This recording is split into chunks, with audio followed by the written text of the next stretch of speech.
Welcome to your favorite YouTube channel, Cartoonist Kayfabe. My name is Ed Piscor. I'm Jim Rugg. Kayfabe-tober is upon us. These are your drawing prompts. Take your screen grabs, go to the Cartoonist Kayfabe Instagram. We have the prompts there pinned at the top of our profile. And make sure you tag us in these images so that we can reshare as many of these as possible. The Cartoonist Kayfabe channel is a daily YouTube channel, and we have more than 1,500 videos that are live to date. We might have talked about some of your favorite comics, so make sure that you hit the little search box on the front page of the Cartoonist Kayfabe YouTube channel. Give it a glance for your favorites and check out those episodes. The videos, in a lot of ways, are brought to you by the King Kayfabers on our Patreon. They get the videos before anybody else. You can become one. There are 3 levels of support, and if you become a King Kayfaber, you're hanging out with us in a live stream recording sessions as we cover these different topics every single day, and the Kings get first dibs on all the books that we're talking about in the aftermarket. Without further ado, let's talk about Sandman Endless Nights, written by Neil Gaiman, illustrated by a murderer's row of fantastic comic book illustrators, from Glenn Fabry to Milo Manara to Prado, we'll call him, Frank Quitely, P. Craig Russell, Bill Sienkiewicz, and Baron Storey. And you gotta imagine Neil Gaiman handpicks these guys, right? He does, and I think there might be a game to play with some of these fellas, because we know that the Frank Quitely story was going to go to Moebius first, and Moebius was just a little too old, and couldn't muster up the energy to do it. So Frank Quitely comes in, fucking hits a home run. There was a big poster where he painted the Endless that came out to kind of almost promote this thing. It was the first time he used color in America in that way, and it was a statement. It was amazing, and he's done some of that work, in subsequent years, and it's freaking awesome. But I wonder, for the Destruction story, the way that it's matched up, there are 7 of the Endless, so Neil Gaiman is choosing artists who fit with that character from the Endless family of characters. So, for instance, you have Destruction. Glenn Fabry. Is Simon Bisley not the first choice for Destruction? That's an interesting point, right? Yeah, that's all I got in terms of who might have been an original thought, because everybody matches up pretty freaking well. And so not only does Neil Gaiman match the artists pretty well with these specific characters from the Endless, but he also weaves the story in the way that I think complements the artists. So we start off with Death by P. Craig Russell doing the art chores. Period costuming is something that comes to mind. Set in Venice makes me assume P. Craig Russell must have gone there. You can get a lot from photos online, but you don't get the atmosphere, I don't think, I do remember you saying that there was, pickpocketing was, an issue and stuff when you were down there, and it has, these, kind of corner hustler guys trying to pull a lick on people. We're going to do a quick overview of this entire book for this episode, and we could wax minutia individually on future episodes if this video does well enough. But this book in total certainly deserves a little bit of attention. Get to see Todd Klein really flexing throughout the book, pulling Absolutely. A lot of different lettering. Yeah, that's always enjoyable. He's always shined with his work with Neil Gaiman, and there's probably no less than 15-20 fonts that he uses for this book. This is the Death story, so seeing P. Craig Russell's interpretation of Death is really sweet. Leaning into cartooning, I would say, in this book compared to some of his earlier works that were very kind of pre-Raphaelite figure drawing and stuff. Yeah, he's an artist that people that I'm friends with that are a little bit older than me just revere. Absolutely. And I was a little after that time. Yeah. I'll pick up P. Craig Russell based on previous generation being like, this is the guy. And I didn't experience most of it in real time. Yeah, I think we have some of the major works. I definitely have his Star Reach work called, I don't know, Parsifal or Parasol or something like that. That's like a crown jewel to the people that you speak of. Yeah. So that'll be a future episode. Yeah. Desire. Who better than Milo Manara to do the Desire portion of Sandman Endless Nights? Do you get an impression, if we're doing an overview here, of like some arc, like why this arrangement? Like I was reading these, and at first I'm like, man, okay, that first story's like an issue. It's great. It's like a short story. This next one, it's same deal. And maybe the first 4 or 5 of these feel like they could have been an issue. It's a short story, you know, very satisfying. And then when I get to the last 3, it's a very different feeling, and it makes me wonder, like, is this book slight? You know, as I was reading it one story at a time, like I would read them, you know, one each day. Right. And it was this good reading experience for most of the book. But looking back on it, I just wonder, like, is this a cash grab? Is this DC saying, like, hey, come on, Neil, give us a Sandman? Yeah, I consider it to be, you know how... It's beautiful, it's interesting, but it's also, like, some of the stories feel much more substantial than others. Totally. It's been said on the Frank Whiteley Shoot interview when we asked him, Frank, were you the first choice for that Destiny story in Sandman Endless Nights? Knowing that he was not, and just wanting to hear his thoughts on the matter. When it was going to be Mobius, the family said it's got to be splash pages. Like, you can't really be doing storytelling through panels and things. I do think that one of the overarching things in each of these is the idea of dreaming. Like, dreams are mentioned in almost every single that's fair. Story. I like this character. This is a witch. Right. And I like that character design a lot in the way that she's treated in this story. Very Manara. Yeah, definitely. Very Manara. Cash grab, sure. What I was going to say earlier was just like Bunny Colvin in The Wire, Season 3 Amsterdam, when he holds up the bottle of elderberry and puts it into the paper bag and calls it a tremendous act of civic compromise where the cops know what you're doing. You know what you're doing, but as long as it's in that paper bag, it's all good.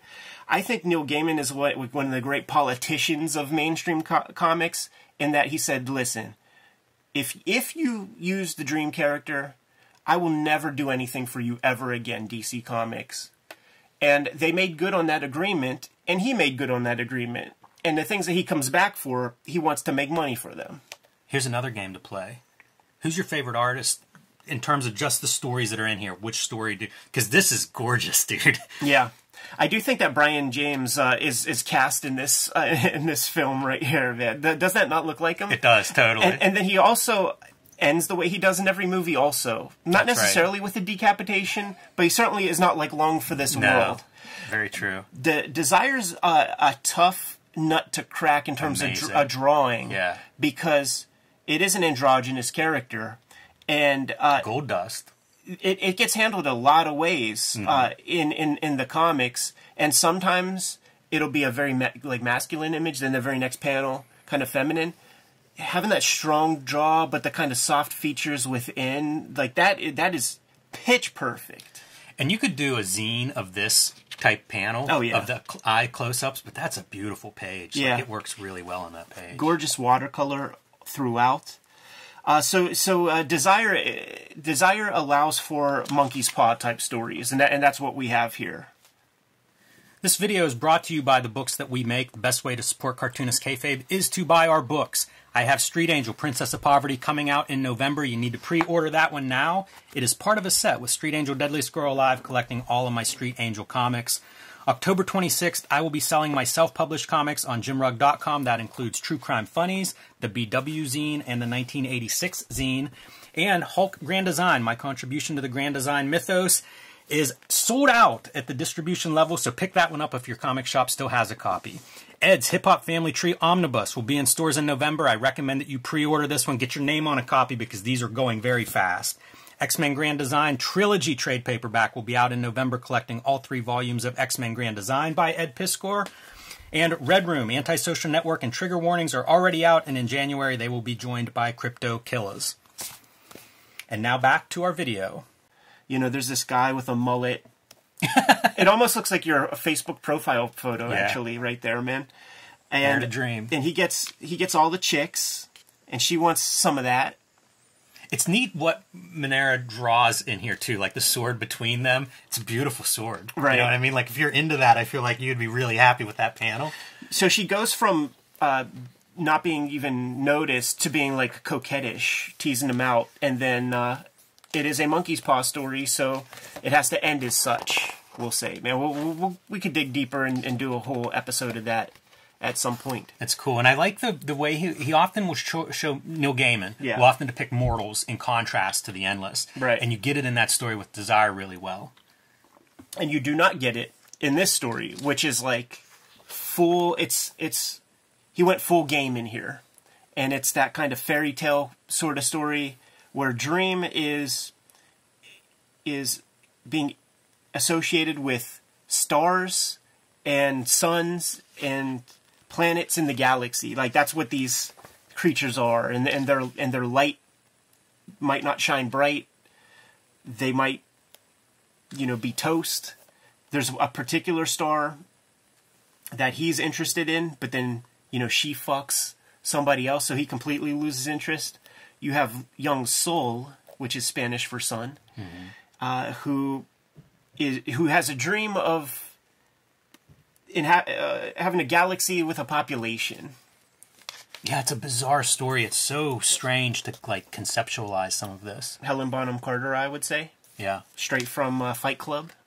I like Dream's depiction in this story. Yeah, I think he looks good visually. I think this whole story looks good visually. Yeah, there's a Melinda Gebbie vibe to some of it, the Lost Girls kind of energy. I don't know the artist. Yeah, this is the one artist that I don't know too much about. But it's kind of, it's kind of like a sweet tale. It's very British. It's, like the American fairy tale is your Mark Twain, Connecticut Yankee and King Arthur's Court type stuff. This is not that. This is pure British fantasy stuff. Okay, let's play that game. Like, was that anybody else considered? Maybe Charles Vess? Interesting. Maybe? Because I don't quite know this artist, Yeah, I don't either. I think the artist did really well with this story. Like, I like this art, and it feels a little bit different. It makes me wonder if they're even a comic book artist or something else. Right. Which comes to Baron Storey doing the Despair piece. I was really excited when I saw Baron Storey's name. So Baron Storey, kind of a legendary teacher and legendary for his sketchbooks. And I think Caliber has published some of his work in these comics forms. And man, by the end of this story, I was really disappointed. Right. I think it speaks to the character.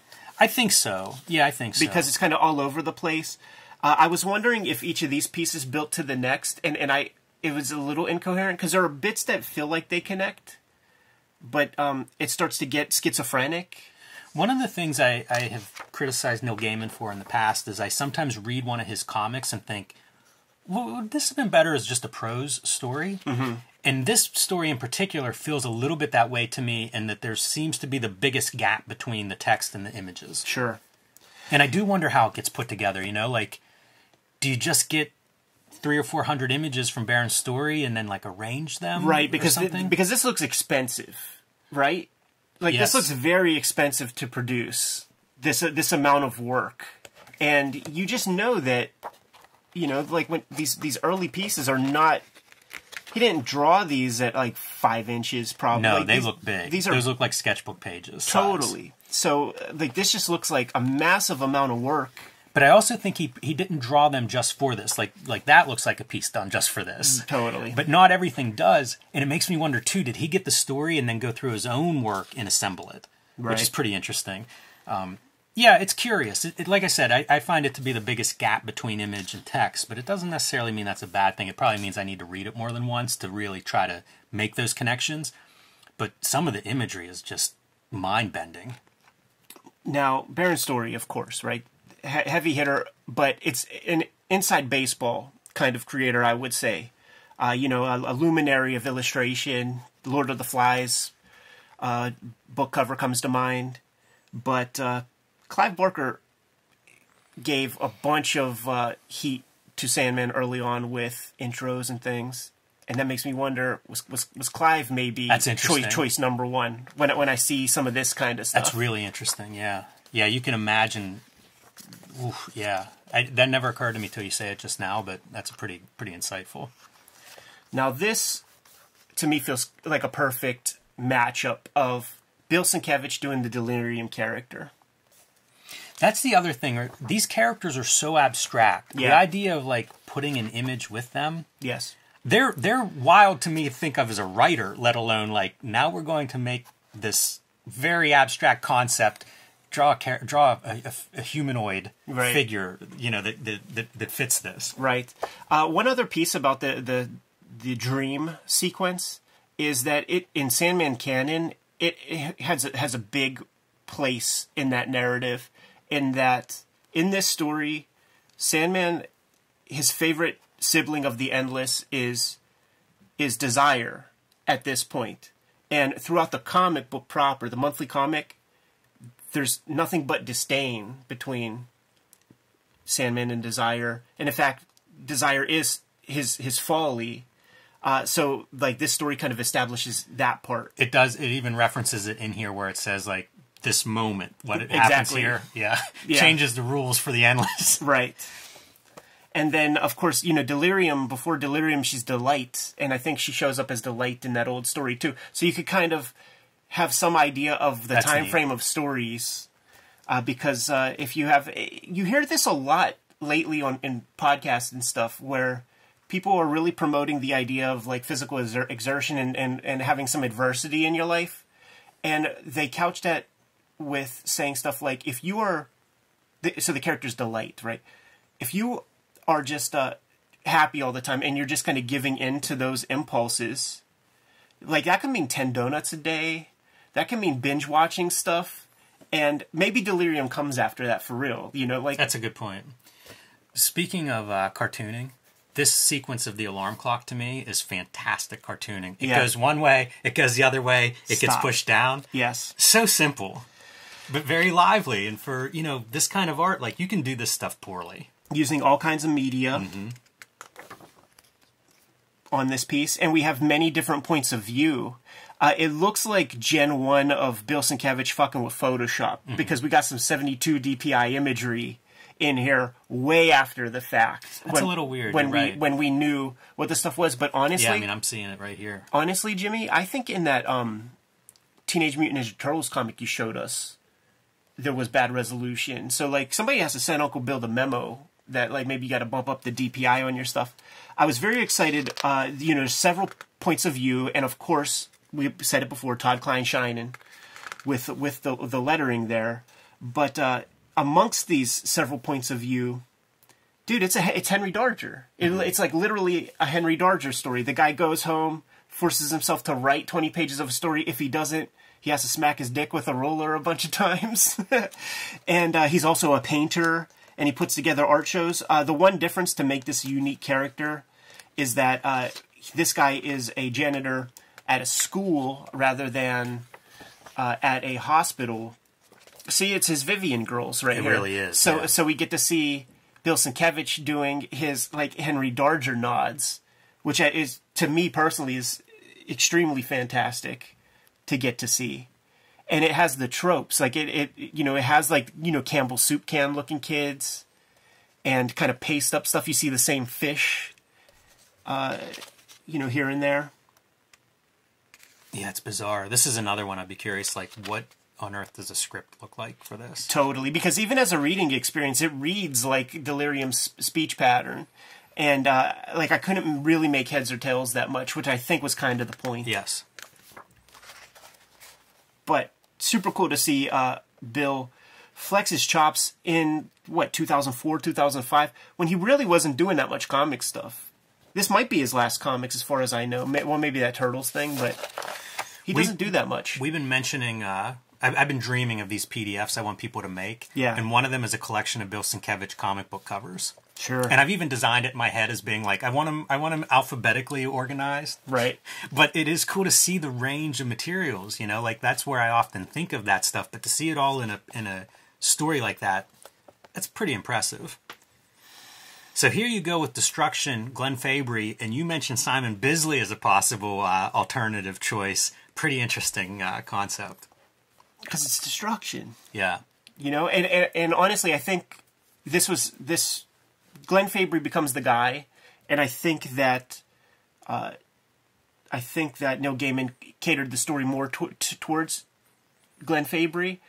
So I think it would be a different comic that you would be reading, but Fabry is so associated with Bisley in a lot of ways that it's hard to think that Bisley's not the first guy that comes to mind. And at this time, it was interesting for Fabry's career because he started to flex his comic book chops in America a little bit more. I didn't know him for being I knew him as the Preacher cover artist. He's a really good pen and ink guy. He and is. I feel like there are a lot of painters like that where it's like, I kind of love when I see their line work. Totally. And Fabry, man, can draw. So he was flexing his chops because he did a cover for American Splendor. There were 2 rounds of Vertigo, American Splendor comics, and he did the cover for Numero Uno, I believe. He did a Thor series that looked really cool. It was pen and ink. And then he did, I think it was a Vertigo series, and it was like a rock and roll band, but same deal. Like, his drawings are just astounding. This is actually a story that, like, if this were a graphic novel or a science fiction novel or whatever, I love the concepts that are in this story. Totally. And you know, we could cover a little bit of that. These excavators, these archaeologists, they found this, like, little obelisk-shaped plateau or something, mesa, that it contains the future. It contains stuff from the future. Yes. It's a Twilight Zone episode. You know, pennies from 50 years from now, and also weaponry from that period. This is the destruction that is, you know, from the comic that kind of like left the family, and he's just kind of this wanderer. Cell phones, right? Like, yeah, just the concept of it just felt like a world. Yeah, and we get a short story of it, right? But it's a heck of a what do you call it? Like a Twilight Zone episode, I would say. And it is the classic destruction where you see several versions of destruction throughout the series. When he has his mantle as destruction, he's got like the Roman soldier helmet and is a fucking brutal dude. But then, you know, he splits and he becomes like an artist. It's like Colossus in the X-Men comics. He's a painter and he's got a dog that talks and gives him shit. One of the strong things in all of these stories is setting. Yeah. Is like location, place. Good call. I'm very impressed by that. Because that's something that I don't always get in comics. And it must be something that Gaiman is just very conscious of and pays attention to. And I appreciate that. Like, as a creator, like, it's a note to take. Absolutely. It's like setting and weather. Yeah. Can add to the drama of your stories in such a big way. And when we sit down to the page, the immediate concerns are, is this clear? But, like, we've done thousands of pages now, so we need to step up our games ourselves and consider those bits. So we end with Destiny, the Frank Quitely works. Each piece a fantastic piece of artwork. You got Destruction set with his back to the crew.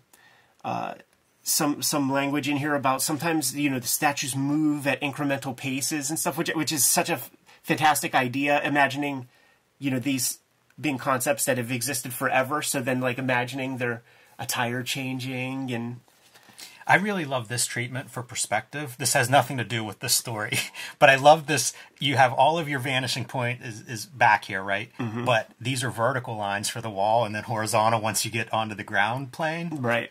There's just something about that that's so simple, but I love it. And those bricks exist, so Quitely, he's super sharp, and then he gets impressionistic, like, towards the end, which that's a problem that you have to solve, right? Because you establish those lines there. Now, how do you dissolve them? Because if you continue the line, it becomes black. Yeah, and it becomes the focal point. And he does it in such a sharp way. It was a big revelation seeing Quitely do his color work, realizing that, like, he has these tools at his disposal, and he's had these tools at his disposal the whole time, because this is really, like, the first time that he really lets it shine. Does he do some of his covers? I bet he's done color work for, because I recognize this look. Absolutely. Some of his covers. So. Yeah. He's used the style since, for sure. This is one of the things that you and I talk about, where when you actually task yourself with drawing the thing and you study the thing in a still life way, there's nuance to pull from it that you wouldn't otherwise. It would be more iconic if you just hand drew it. But that leather bound shine and things, like it looks legitimate. Dude, it's the Marvel Man book that we have. Yeah, totally. I think Optics Binding might have put this book together. Man, and when he comes in with this blue, it's just gorgeous. We've been looking at those warm yellows and browns and oranges, and now whenever you get a little bit of the pinks and the blues, it just pops. What a weird tree. Yeah, this is great. This is so mystical. So cool. And then this is panel. When have you ever seen a panel border that looked like that, ladies and gentlemen? He does some really nice stuff page layout-wise throughout this story. With those kind of tricks, you know, like almost, yes, it's a splash page, but he'll create like 2 points. Just don't bother with the panel border. Yeah, it's beautiful. It's really nice looking. And it's a huge contrast. Like he did that Ambassadors issue 1 that he colored. It's such a different approach. Yeah, we got to look at that under the microscope. Maybe with Uncle Frank. So there it is, man. A quick overview. We kind of dug deeper into some more than others. But they could be individual episodes themselves to unpack in the future. But with a murderer's row of illustrators like this, it's kind of hard not to do a quick glance here on the Cartoonist Kayfabe channel, kind of show the book off in whole. So you guys have your marching orders with that. Get your hands on this before we start to unpack it and do deeper dives on each particular episode. Jimmy, if you're good to go, I am. Yes, I am. Kayfabers, like, follow, subscribe to the YouTube channel. Hit the bell so that we can notify you when new videos are available. Cartoonist Kayfabe-tober is upon us, 2023. These are your drawing prompts. Make sure that you tag us, add us. Make sure that we see these pieces that you put together so that we can share those with our audience at large. Boost your numbers, get your name out, and it's always a pleasure to see what you guys come up with. We are a daily YouTube channel, and with more than 1,500 videos in our filmography at this point, some stuff might have slipped your radar, and we might have talked about your favorite comics. Give the channel a search for your favorite titles, check out those episodes, and if we did not cover your favorite comics, put something in the comments, let us know what those comics are. We could push those comics a little bit higher on our to-read piles. The videos are supported by the King Kayfabers on our Patreon. They get access to all the videos before anybody else. They're hanging out with us right now in a live stream recording session as we put together this week's worth of videos, and we are very much in appreciation for the King Kayfabers who are supporting the channel. Ultimately, though, the videos are brought to you by the books that we make. Before you is a sample of our bibliography to date, but we are working all the time. And coming October 18th is the Hip Hop Family Tree Omnibus. You guys have been watching this comic kind of develop over this past year of 2023, and it is almost upon us, and about 75% of this print run is accounted for already, which I have to absolutely thank you guys for. What that also suggests is if you even think that you want this, you better order it up quick, because that last 25% is going to go pretty quick whenever stores sell stuff off the rack and then have to re-up. 500 plus pages, 150 pages of additional material, and best book I ever made. Please scoop that up. Not the only holiday effort to come in 2023. In November comes the X-Men Grand Design Trilogy trade paperback. It's crazy how this one works, because it's probably off to the press right now, mere weeks before its release, so I don't have a comp copy to show off. So it's going to be smaller in scale than what you're looking at. But these big volumes, some of them are out of print, and it's going to have all of my X-Men Grand Design work in there. Please check that out, man. It's perfect jump on point for any X-Men fans or enterprising X-Men fans if you're curious about that title. Red Room has been my focus the past couple of years in terms of new comics. 2 trade paperbacks out. The Antisocial Network, Trigger Warnings. It's Halloween time, right? Read some tongue-in-cheek horror potboilers. There's going to be a 3rd volume coming out in January. It's called Crypto Killers. And it is the best round of comics yet. Each one of these is self-contained, though. It has 4 complete self-contained stories. If you see either of these out there in the wild, give it a shot. Jimmy, tell the people what you got going on. Hulk Grand Design is my contribution to the Grand Design mythos, and it is sold out at the distribution level. So pick that up if it's sitting on your comic shop shelves right now, because these are going to become harder and harder to find. Coming out in November, Street Angel Princess of Poverty from Image Comics. You need to pre-order that one now. It collects all of the Street Angel comics that are not in Deadliest Girl Alive, also available from Image Comics. These 2 books together will comprise the complete set of all of the Street Angel comics that I have made so far. And I have been self-publishing lately and will be selling these on jimrugg.com, my website, at the end of October, October 26th. That will include the BW zine, highlighting panels and art and ads and editorials from the black and white explosion comics of the 80s that I love so much. The 1986 zine is all about the year 1986, whenever comics really the direct market and comic shops took over the direction of comics in America. And True Crime Funnies. These are nonfiction stories featuring traditional true crime subject matter like a drug cop, but also featuring some wrestling stories from the early 20th century, as well as an Andy Warhol soiree into wrestling one night. So check those out. Mark your calendar, October 26th, jimrugg.com. And if you can't wait that long, you can read a lot of this stuff on my Patreon, patreon.com/jimrugg.